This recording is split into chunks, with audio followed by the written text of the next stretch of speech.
who can be considered as a NEET coach? Somebody who can teach physics, chemistry, biology, they are teachers. Subject ಹೇಳ್ಕೊಡ್ತಾರೆ ಅವರು. Coach ಅಂತ ಯಾರನ್ನು consider ಮಾಡ್ಬೋದು ನೀವು? The person who is successful in that field. As what? As a teacher? Coach ಅಂತ ಯಾರನ್ನ ಕರಿಬಹುದು ನಾವು?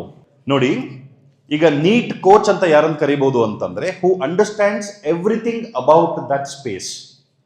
ಅಂದ್ರೆ ಎಕ್ಸಾಮ್ ಬಗ್ಗೆ ಗೊತ್ತಿರಬೇಕು ಅವ್ರಿಗೆ, ಮೆಡಿಕಲ್ ಪ್ರೊಫೆಷನ್ ಬಗ್ಗೆ ಗೊತ್ತಿರಬೇಕು, medical dental, AYUSH, physiotherapy, nursing, ಇದೆಲ್ಲದ್ರ ಬಗ್ಗೆ ನೀಟ್ ಇಂದ ಏನೆಲ್ಲ ಆಪರ್ಚುನಿಟೀಸ್ ಅನ್ನ ಸ್ಟೂಡೆಂಟ್ಸ್ ತಗೊಳ್ಬಹುದು ಅದೆಲ್ಲದ್ರ ಬಗ್ಗೆ ಅವರಿಗೆ ತಿಳುವಳಿಕೆ ಇರಬೇಕು. Somebody who understands the entire system can be a coach.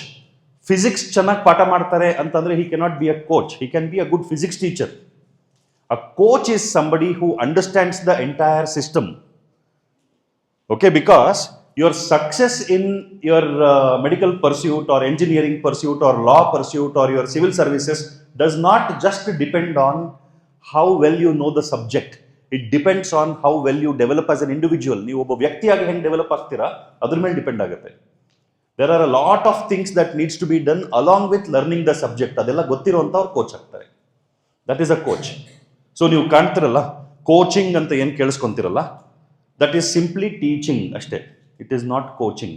Because ಅಲ್ಲಿ ಸಬ್ಜೆಕ್ಟಿನ ಪಾಠ ಆಗೋದು ಬಿಟ್ಟು ಇನ್ನೇನು ಬೇರೆ ಕೋಚಿಂಗ್ ರಿಲೇಟೆಡ್ ಕತೆ ಏನು ನಡೀತಾ ಇರೋದಿಲ್ಲ. ಟೀಚಿಂಗ್ ಅನ್ನ ಕೋಚಿಂಗ್ ಅಂತ ಪ್ರಮೋಟ್ ಮಾಡ್ತಿರ್ತಾರೆ ಅಷ್ಟೇ. So coach is somebody who can give you, who can guide you on the entire system. Anybody who develops to become a NEET coach can be a coach. But who can be a NEET mentor? A doctor can be a mentor. A non-doctor cannot be a mentor for somebody who wants to become a doctor. An IAS officer can be a mentor for somebody who aspires to become an IAS officer. An IPS officer can be a mentor to somebody who wants to become an IPS officer. Mentor is always the person who has done what you want to do. ನೀವೇನು ಮಾಡಬೇಕು ಅನ್ಕೊಂತಿದ್ದೀರೋ ಅದನ್ನ ಮಾಡಿರೋ ಅಂತವ್ರಷ್ಟೇ ನಿಮಗೆ mentor ಮಾಡೋಕ್ಕಾಗೋದು. Because ಆ ಜರ್ನಿನಲ್ಲಿರುವಂಥ experience related insight ಇರುತ್ತೆ, ಅವ್ರಿಗೆ wisdom ಇರುತ್ತೆ.